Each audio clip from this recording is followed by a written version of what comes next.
Jos tuut kahville, niin saat puhua koirista koko ajan. Joo, yritätkö päästä mun kanssa sänkyyn? Jos yritän, saat puhua koirista sielläkin. Okei.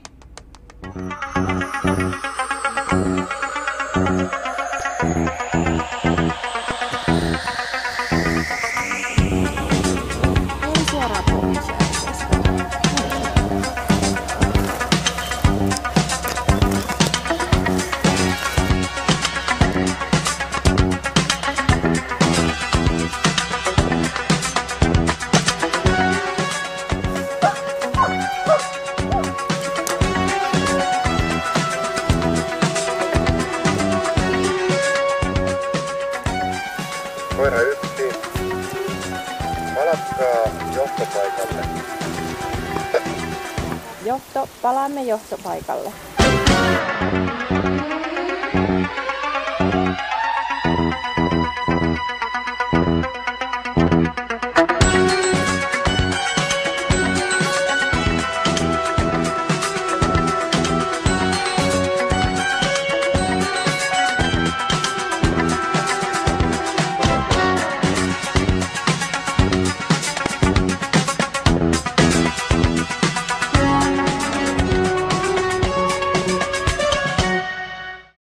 Se puhui koirista. Se oli niin ärsyttävä, että siinä ei ollut mitään rajaa.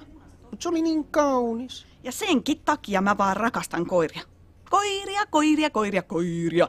Koiria, koiria, koiria.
Sit kun sä sai ojalta, niin sit...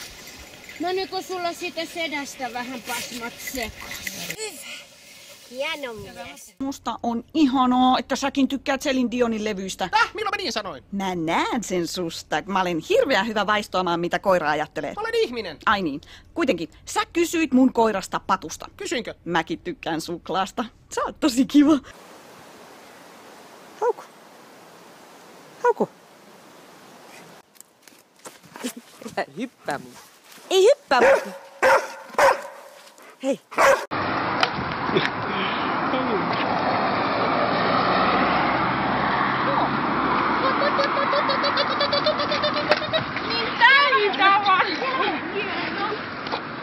Niin taitava. Kyllä. Hyvä. Käydään sitten vasta. Hyvä.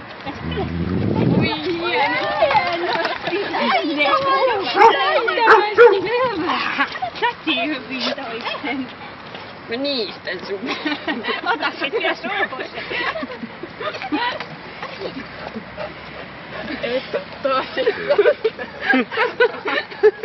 Ani huuko nyt juostaa.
on poikkeuksellisen fiksu koira.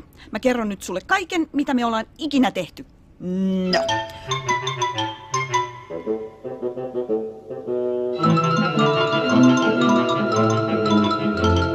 Jos metsään haluat mennä nyt, sä takulla yllätyt.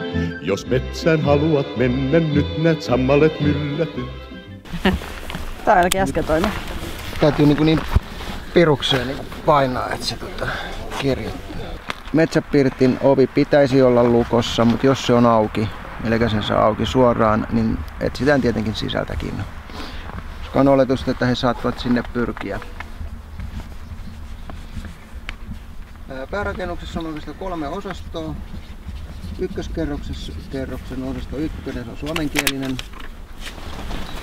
Koira 2 hyvin kuuluu.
Näitä.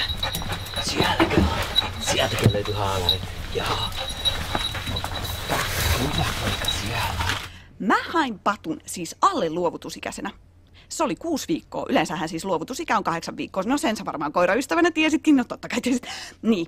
Ja se oli niin söpö. Tiedätkö, se mahtui istuun tähän mun kämmenelle silloin, kun se oli niin pieni ja oli Patu. Mä näin heti, että sen nimi on Patu. Eka minä kysyinkin siltä, että mikä sun nimi on, se sanoi, että mä oon Patu. Ja siitä lähtien se on ollut Patu.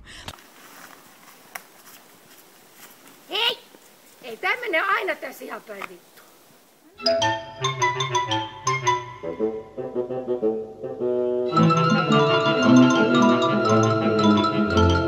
Jos metsään haluat mennä nyt, sä takulla yllätyt. Jos metsään haluat mennä nyt, näet sammalet myllätyt.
Noniin, mä vein sen kotiin ja mulla on semmonen, tiedätkö, sellainen vähän retromatto, semmonen karvalankamatto. Ja arvaa mitä? Mä kävin keittiössä ja sit mä en löytänyt sitä enää, kun se oli piiloutunut sinne karvalankamattoon. Ja sit se oli meidän eka leikki, piiloleikki.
missä Patu on? Ja se vastasi, ruff, ruff.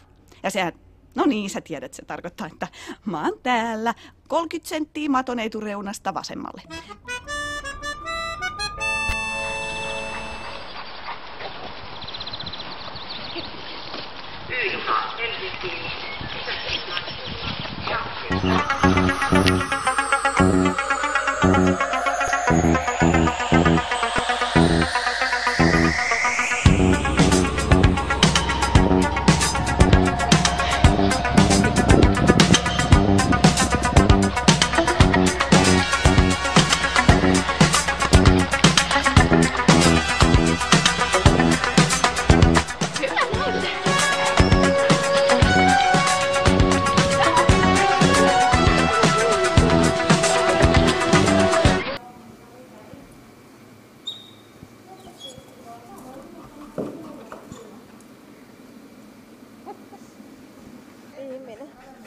Sieltä. No niin.